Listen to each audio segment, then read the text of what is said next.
আজকে সকালে উঠে আপনাদেরকে ঘরের বাইরে নিয়ে গেলাম। ঘরের বাহিরেই আমাদের আজকে রান্না বান্না চলছে, সারাদিনের রান্না বান্না বলতে পারেন। আজকে আমাদের পারিবারিক একটা মিলন মেলা। আমরা চিন্তা করছি যে একজনে মেয়েরা দিব 1.5 কেজি জি না, কোনো দেওয়া হবে না, আমার লগে বইয়া খাইবেন। দাদাই কথা লাভ হইব তার লগে।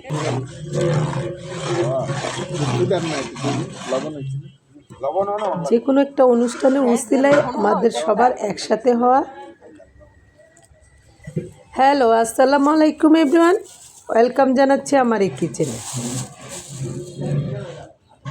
আজকে আমাদের বাড়ির বউদের কোনো কাজ নেই, সারাদিন আমরা শুধু আড্ডা হা হা হি হি করে কাটিয়ে দেব। তাহলে অনেকের মনেই প্রশ্ন জাগতে পারে, তাহলে আমরা রান্নাটা করে দেবে কে? খাবারটা ছাড়া তো আসলে আড্ডাটা জমবে না, সবাই একসাথে হওয়া ভালো লাগবে না। আমি তাড়াহুড়ো করে সকালের জন্য একটু মাছ রেঁধে নিয়েছি। আজকে যেহেতু মেহমান ছিল আমার ঘরে, সেজন্য একটু মাছই রেঁধে নিয়েছি নাস্তার জন্য।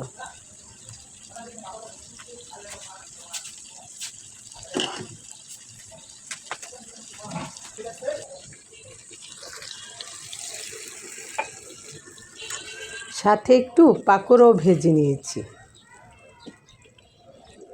বড় বড় রান্নাগুলিতে সব বাড়িতেই বাবুর্চির ব্যবস্থা করা হয়, আমাদের বাড়িতেও এর ব্যতিক্রম না।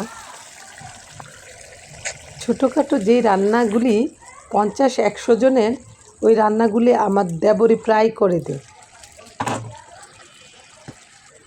ওর প্রফেশন না হলেও ভাই বোনের জন্য মন থেকে আনন্দ থেকে এই রান্নাগুলি করে নেয়। সবাই খেতেও পছন্দ করে, আমরা অনেক বেশি পছন্দ করি ওর রান্না, খুবই মজার হয়। রান্নাটা যেহেতু বাহিরে হয়, তখন আমরা চেয়ার নিয়ে চারদিকে বসে, বাচ্চারা বসে আড্ডা দিই, গল্প করি আর রান্নাটা দেখি।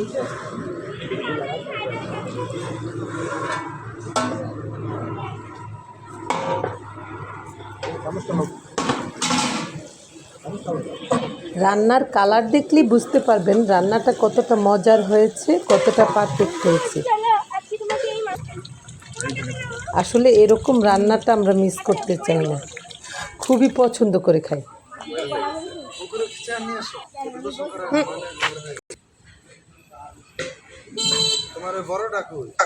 এদিকে ছোটোখাটো একটা প্যান্ডেলও করা হয়েছে, সবাই বাহিরে বসে খাওয়ার জন্য। আর আরেকজন রান্নার সব কিছু গুছিয়ে দিচ্ছেন।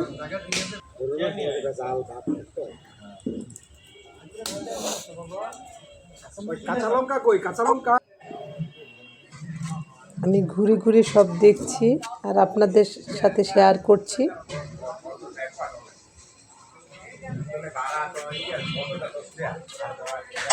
আসলে খাওয়ার দাওয়ার সময়টা দেখানো যায় না, হইচই লেগে যায়, সেজন্য আগেই আপনাদের সব দেখিয়ে দিচ্ছি।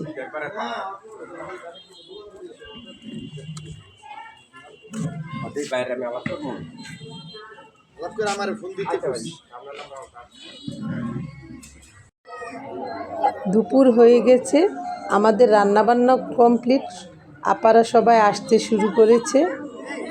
আমিও তাড়াতাড়ি রেডি হয়ে নিব, আপনাদের কাছ থেকে বিদায় নিচ্ছি। আল্লাহ হাফেজ, ভালো থাকবেন সবাই।